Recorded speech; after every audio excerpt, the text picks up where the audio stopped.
طيب، يبقى احنا اهم مفهوم انا عايزة النهاردة اثبته، ان انت الابتلاء ده اللي بيحصل لك هو بيكون نوع من انواع التغيير الجذري لإيمانك وعلاقتك بربنا، والغرض منه ان انت تقرب وترتقي في الدرجة الإيمانية، زي كده ما اللي بيترقوا عارفين، يعني ملازم أول نقيب.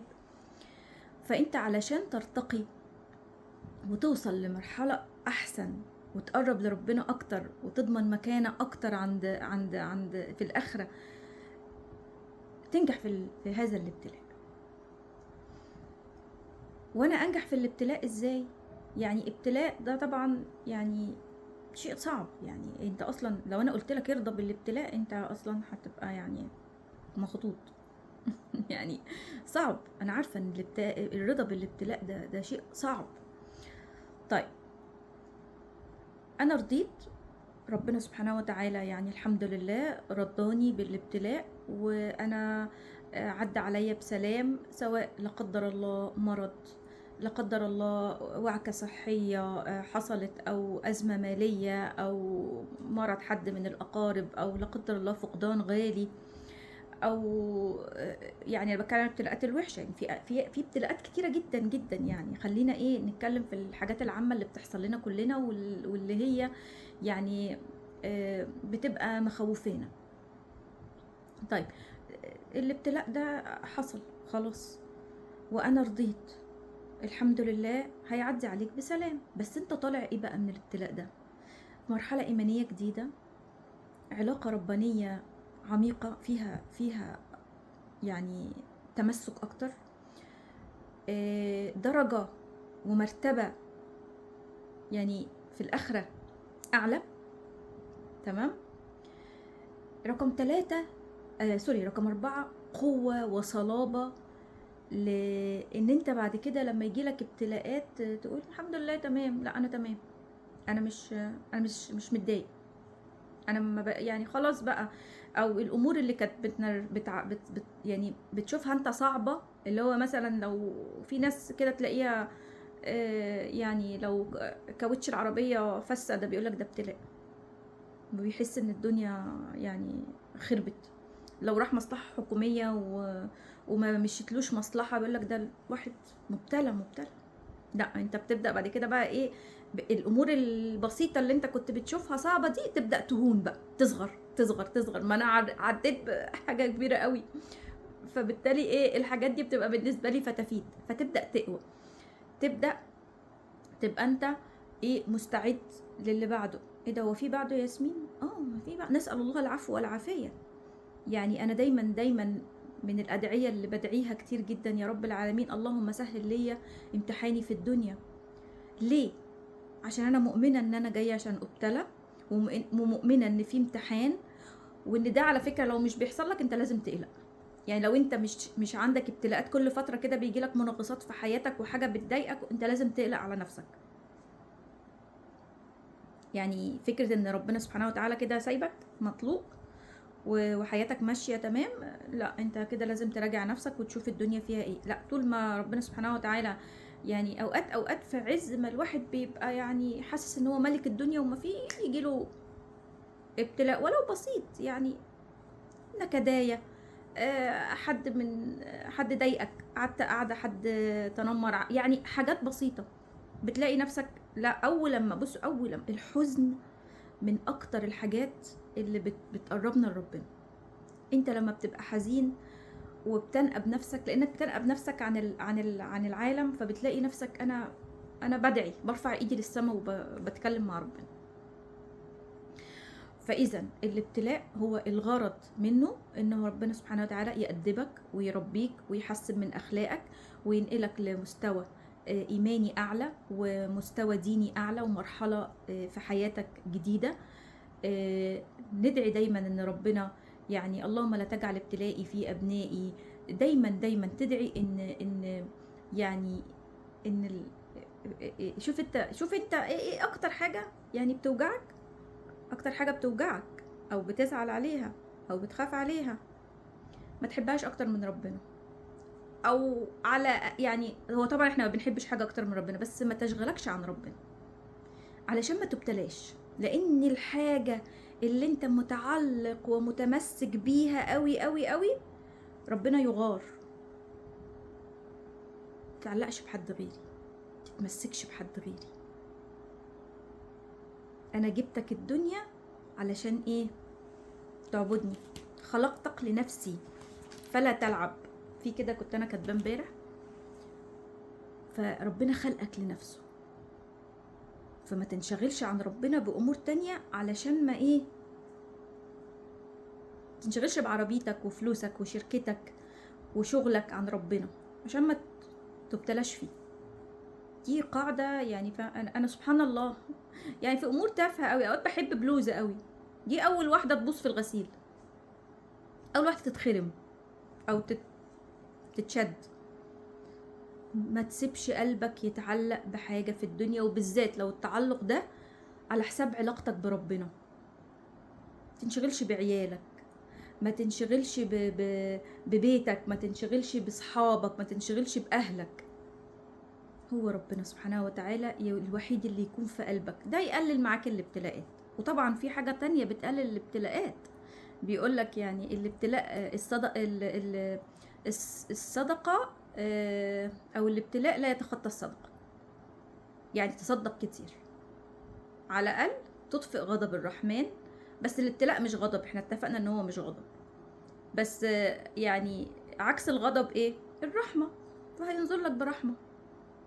ودايما نطلب من ربنا العفو والعافية.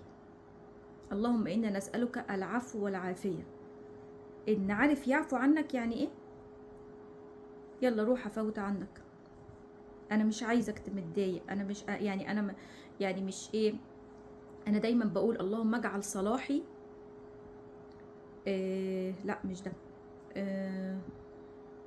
اللهم اجعلنا عبيد إحسان ولا تجعلنا عبيد ابتلاء. يعني خلينا إيه بالحاجة الحلوة، لما تحسن لي يا رب انا اجيلك. ما هو الهدف. بص انا عايزه بس افوكس على نقطه واحده. هو الهدف ان انت تيجي. طب لو انت جاي وتمام وكل حاجه يعني انت كويس وجاي ومقبل وايمانك وكل ربنا هيعذبك ليه؟ ماذا يفعل الله بعذابكم ان شكرتم؟ يعني قول لي انت ليه ربنا هيعذبنا؟ الا بقى لو في حكمه الهيه انا ما اعرفهاش. يعني انا دايما بحب اتكلم على الاسباب اللي انا املكها. حكمة ربنا دي شيء سبحان الله ما حدش يعلمها. في ناس عندها ابتلاءات بتطول معاها، حكمتها ايه الله اعلم. وفي ناس ابتلاءاتها يعني في ناس الرضا بيرفع عنها الابتلاء، اول لما ترضى ربنا بيرفع عنها الابتلاء. وبعدين انا عايزاك دايما او عايزاكي دايما او عايزاكوا دايما ان في اي لحظة من اللحظات الخير او الشر لازم سجدة الشكر. لازم. يعني انا في موقف حياتي كان في حاجه كنت مستنياها وما جاتش، وكنت متاكده ان هي جايه يعني يقينا. ما هو انا كان عندي يقين ان هي جايه، ما هو ده هنتكلم فيه بعد كده، اليقين في الدعاء. وكنت جايه وكنت متجهزه قاعده بس مستنيه اسمع الخبر عشان اسجد سجده شكر لله.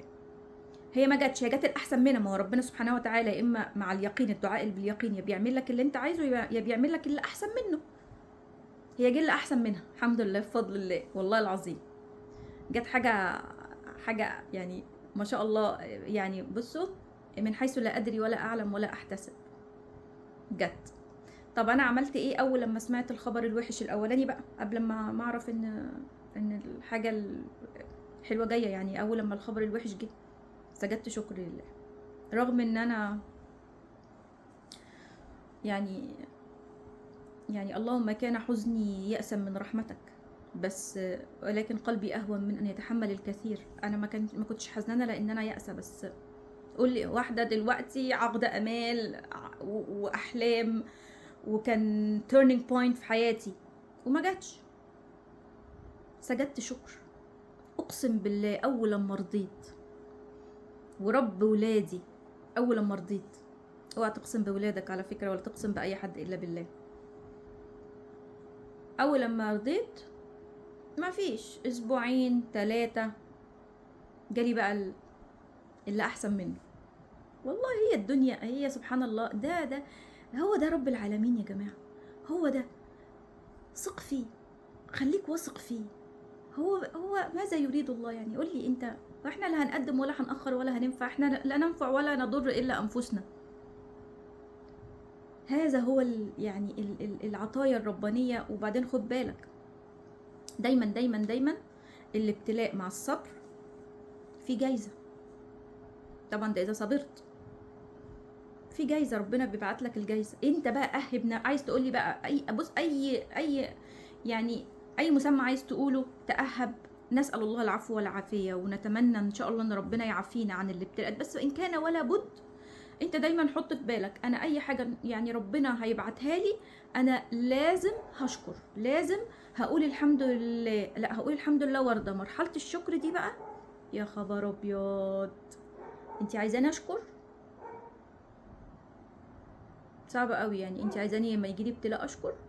يعني هو من حسن التأدب مع الله ان انا ارضى، لكن اشكر ربنا اقول له شكرا يا رب على الابتلاء؟ طب ازاي؟ انت اكيد يعني اشكر. عارف ليه؟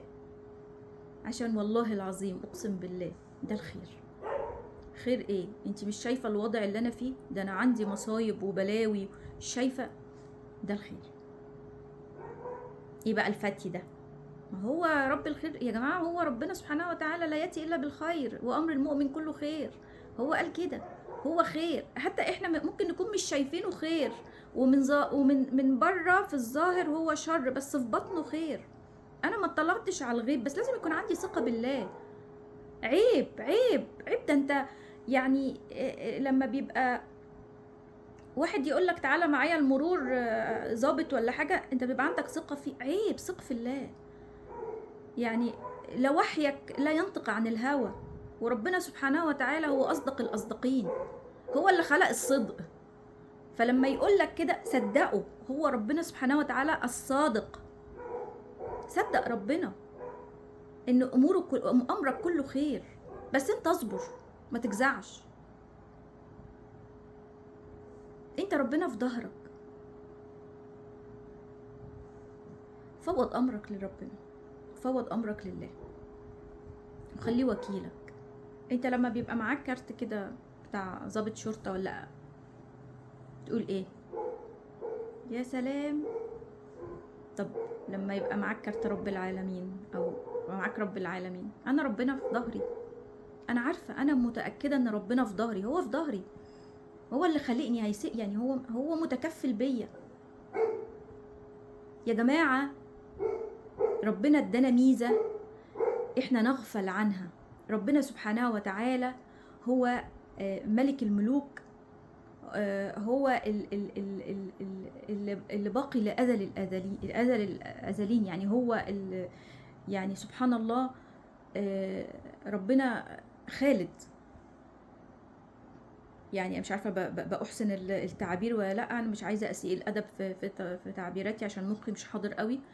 بس ربنا سبحانه وتعالى يعني من كتر حبه فيك خلاك معاه. لو انت ان شاء الله في الجنة أزل الآزلين، انت مع ربنا على طول، حطك معاه من حبه فيك.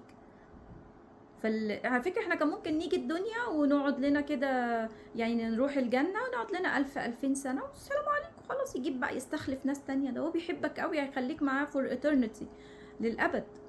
فهو ده حب، كل ده حب. طولت عليكم، و مش عارفة كنت عايزة أقول إيه، بس لحظة واحدة.